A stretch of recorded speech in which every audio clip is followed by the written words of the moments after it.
Hello viewers. తాజాగా మాజీ CM కేసీఆర్కి హైకోర్టులో చుక్కెదురైంది. ఎందుకు ఏమిటి అంటే ఆయన గత ప్రభుత్వంలో విద్యుత్ శాఖకు సంబంధించి అక్రమాలు జరిగాయంటూ రేవంత్ రెడ్డి ప్రభుత్వం కొత్తగా ఒక కమిషన్ని జారీ చేసింది. ఆ కమిషన్ అనేది విచారణ చేపట్టింది.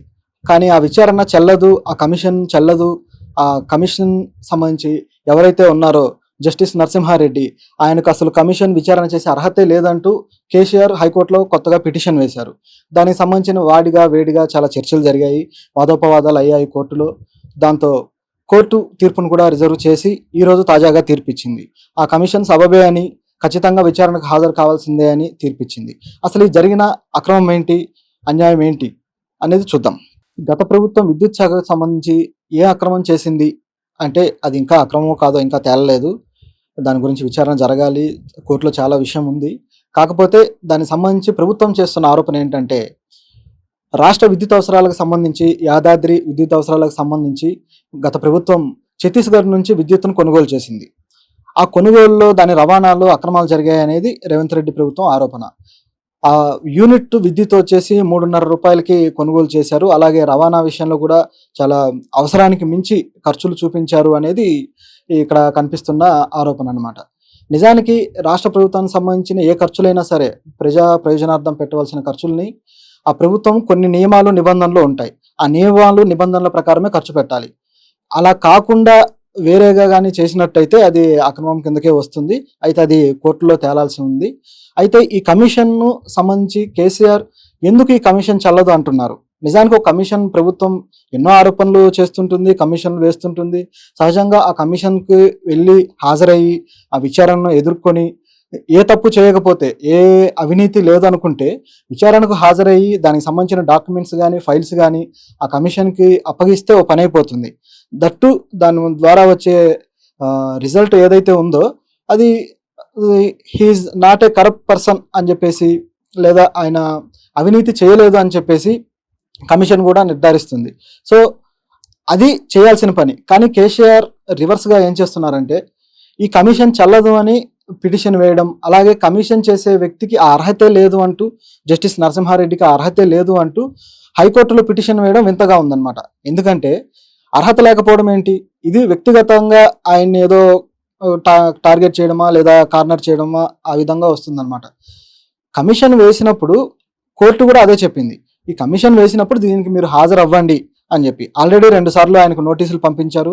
కానీ ఆ 2 సార్లకు దానికి రెస్పాండ్ అవ్వకుండా తిరిగి ఇలా పిటిషన్ వేయడం, దాన్ని కోర్టు కూడా సీరియస్గా తీసుకొని దానికి సంబంధించి ఈరోజు తీర్పు ఇచ్చిందనమాట. ఆ తీర్పు ఏంటంటే ఈ కమిషన్ చెల్లుతుంది, ఈ కమిషన్కి సంబంధించి విచారణకు మీరు హాజరు కావాల్సిందే అని. అలాగే ఈ కమిషన్ కూడా ఇప్పటికే 15 మంది అధికారులని, గత ప్రభుత్వంలో పనిచేసిన అధికారులని విచారణ చేసింది. ఆ ప్రభుత్వ అధికారులు కూడా మేము కేసీఆర్ చెబితేనే చేశాము అంటూ వాళ్ళు చేతులు ఎత్తేశారు. సో ఇక అన్ని వేళ్ళు కేసీఆర్ వైపే చూపిస్తుండటంతో అందరికీ ఆయనే కనిపిస్తున్నాడు అనమాట. ఈ కమిషన్ చెల్లదు లేదా ఈ కమిషన్ రద్దు చేయాలి అని చెప్పి కేసీఆర్ వాదన వినిపించడానికి ఆయన చూపించే కారణాలు ఏంటంటే, మొదట కమిషన్ వాళ్ళకి హాజరు కావాలని టైం ఇవ్వడము, దాంతో వాళ్ళు మాకు ఇంకాస్త సమయం కావాలని అడగటం జరిగింది. ఆ సమయం ఇచ్చిన తర్వాత మళ్ళీ ఎంపీ ఎలక్షన్లు ఉన్నాయి, ఆ ఎలక్షన్లు కార్యక్రమాల తర్వాత మేము హాజరవుతామని చెప్పడం జరిగింది. ఆ తర్వాత ఎంపీ ఎలక్షన్లు అయిపోయిన తర్వాత మళ్ళీ కొత్తగా కమిషన్ని రద్దు చేయాలంటూ మొదలుపెట్టారు. దీని వెనక వీళ్ళు చూపించే కారణం ఏంటంటే, అధికారులను విచారణ చేసిన తర్వాత, విచారణ అనంతరం ఏది పూర్తవకముందే నేరుగా మీడియా దగ్గరకు వచ్చేసి మీడియాలో విచారణ సంబంధించిన విషయాలన్నీ పంచుకోవడం అనేది, బహిరంగంగా చెప్పడం అనేది సరైంది కాదు. ఇది విచారణ జరుగుతున్న టైంలో చేయాల్సింది కాదు, కమిషన్ నిబంధనలకు విరుద్ధంగా వ్యవహరిస్తుంది అనే ఒక కారణాన్ని చూపిస్తూ కేసీఆర్ గారు ఈ కమిషన్ని రద్దు చేయాలి అంటూ ఆరోపిస్తున్నారనమాట. నిజానికి కమిషన్ గడువు గత నెల 30వ తారీఖు వరకే. అయితే అందువల్ల 15వ తారీఖు కేసీఆర్ని హాజరు కావాలని ఆయనకి నోటీసులు ఇవ్వడం జరిగింది. కానీ 11వ తారీఖే కమిషన్ ప్రెస్ మీట్ పెట్టి దానికి సంబంధించిన వివరాలన్నీ బయట పెట్టడంతో దీన్ని ఆసరాగా చేసుకొని కేసీఆర్ పిటిషన్ వేయడం జరిగింది. అయితే ఇప్పుడు ఒకవేళ ఆ పిటిషన్ కానీ కోర్టు యాక్సెప్ట్ చేస్తే, ఆ పిటిషన్ వ్యాలిడ్ అని కానీ కోర్టు భావిస్తే, అప్పుడు ప్రతివాది ఈ జస్టిస్ నరసింహారెడ్డి ఎవరున్నారో ఆయనకు నోటీస్ ఇవ్వాల్సి వస్తుంది. ఒక జస్టిస్కి నోటీసు కోర్టు ఇవ్వడం అనేది చాలా అరుదు.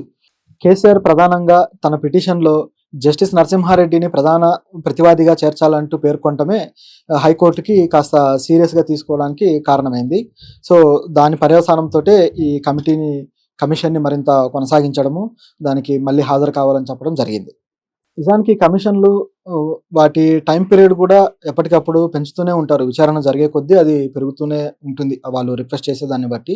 ఈ కాళేశ్వరంకి సంబంధించిన కమిషన్ కూడా 2 నెలల గడువు పెంచారు.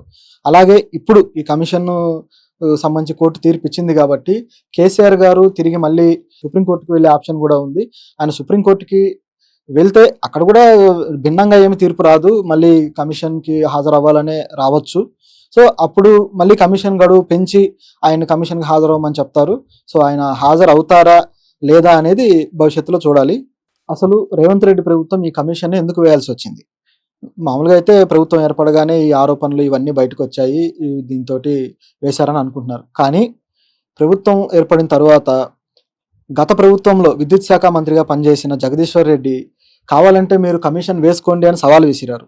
అలా బహిరంగంగా సవాల్ విసరడంతో ప్రభుత్వం ఇక వేరే ఆలోచన లేకుండా ఏకంగా కమిషన్ వేసి పారేసింది. అలా వాళ్ళు సవాలు విసిరి రెడీగా ఉన్నాం విచారణకి అని వాళ్ళే చెప్పిన తర్వాత కమిషన్ వేశారు. కానీ కమిషన్ వేశాక ఈ కమిషన్ చెల్లదు అని చెప్పి ఆరోపించడం వింతగా ఉందన్నమాట. సో, ఇలాంటి ఒక డబుల్ గేమ్‌లా కనిపిస్తుంది. సో, కేసీఆర్ ఏం చేస్తారు? ప్రభుత్వం దాని మీద తిరిగి ఎలాంటి రియాక్షన్ ఇస్తుంది చూడాలి. ఈ కమిషన్ చెల్లదు లేదా ఈ కమిషన్ రద్దు చేయాలి అని చెప్పి కేసీఆర్ వాదన వినిపించడానికి ఆయన చూపించే కారణాలేంటంటే, మొదట కమిషన్ వాళ్ళకి హాజరు కావాలని టైం ఇవ్వడము, దాంతో వాళ్ళు మాకు ఇంకాస్త సమయం కావాలని అడగటం జరిగింది. ఆ సమయం ఇచ్చిన తర్వాత మళ్ళీ ఎంపీ ఎలక్షన్‌లున్నాయి. ఆ ఎలక్షన్‌లు కార్యక్రమాల తర్వాత మేము హాజరవుతామని చెప్పడం జరిగింది. ఆ తర్వాత ఎంపీ ఎలక్షన్‌లు అయిపోయిన తర్వాత మళ్ళీ కొత్తగా కమిషన్‌ని రద్దు చేయాలంటూ మొదలుపెట్టారు. దీని వెనక వీళ్ళు చూపించే కారణం ఏంటంటే, అధికారులను విచారణ చేసిన తర్వాత, విచారణ అనంతరం ఏది పూర్తవ్వకముందే నేరుగా మీడియా దగ్గరకొచ్చేసి, మీడియాలో విచారణకు సంబంధించిన విషయాలన్నీ పంచుకోవడం అనేది, బహిరంగంగా చెప్పడం అనేది సరైంది కాదు. ఇది విచారణ జరుగుతున్న టైంలో చేయాల్సింది కాదు. కమిషన్ నిబంధనలకు విరుద్ధంగా వ్యవహరిస్తుంది అనే ఒక కారణాన్ని చూపిస్తూ కేసీఆర్ గారు ఈ కమిషన్‌ని రద్దు చేయాలి అంటూ ఆరోపిస్తున్నారనమాట. నిజానికి కమిషన్ గడువు గత నెల 30వ తారీఖు వరకే.